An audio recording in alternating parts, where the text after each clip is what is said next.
There are no subtractions and divisions in our mind. There is only addition and multiplication. I will just remove negative thoughts and I will have positive thoughts. All the best, it's not going to work. It's just that you need to pay little attention as to how it functions. You will see there is a distinction between what is you and what you have gathered.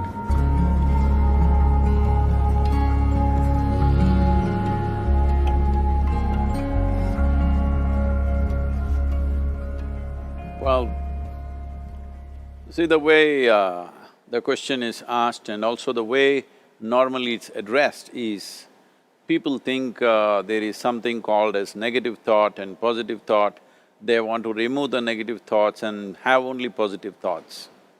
For such people, I would ask them to just experiment for 10-15 seconds.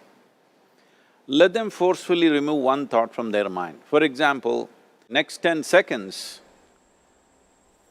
just don't think of a monkey. Try not to think of a monkey for next 10 seconds. You will see you will be full of monkeys.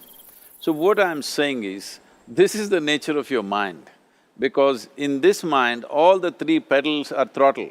There is no brake, there is no clutch. Whatever you touch, it will only go faster.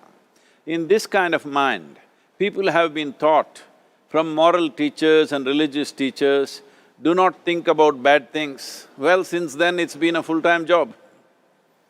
So there is no way you can handle the mind like this. This doesn't need any great enlightenment.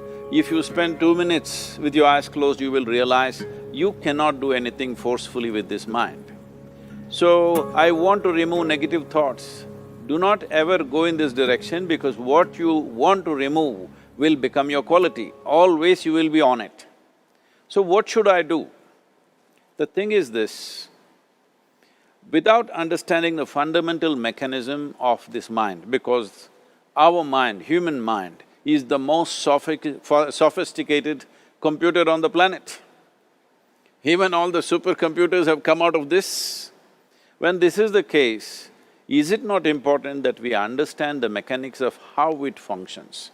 One simplistic aspect of how it functions is, there are no subtractions and divisions in our mind.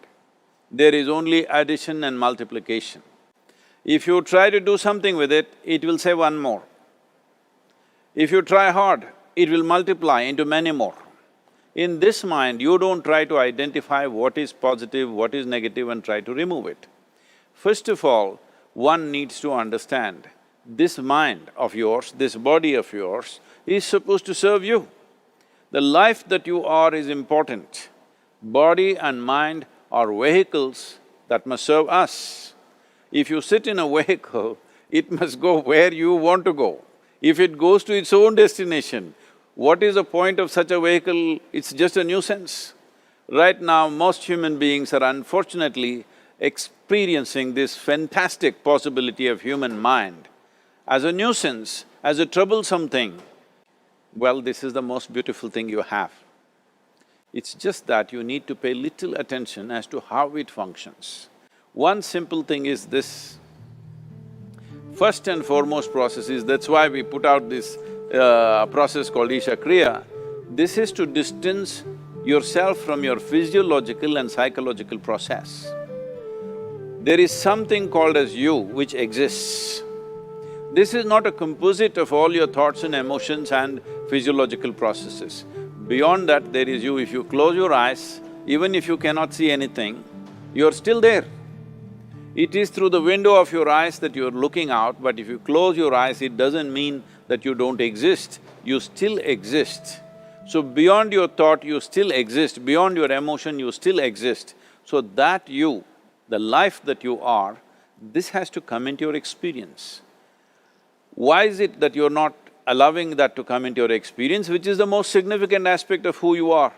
Who you are right now, the most significant aspect is, you and me are alive right now, this is it. What I'm thinking, what you're thinking is not the important thing. We are alive right now, that is the important thing. So, it is important that you focus on this fundamental sense of aliveness within you, and then you will see there is a natural distance between you and your thought process. Once there is a distance between your psychological process and your physiological process, this is the end of suffering.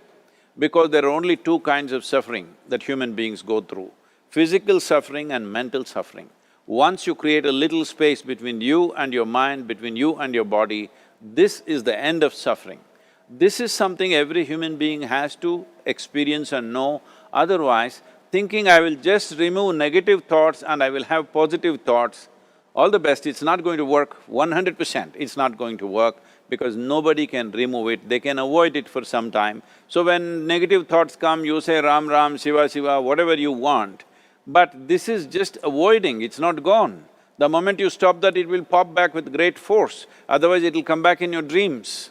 So it's very important, first of all you need to understand your anger, your resentment, your fear, your anxieties, the negativity that you generate. Generally resentment, anger, it is always directed towards somebody. But we need to understand this is poisons that we are drinking and expecting somebody else to die. Fortunately, life doesn't work like that. If I drink poison, I die. If I drink poison, you don't die.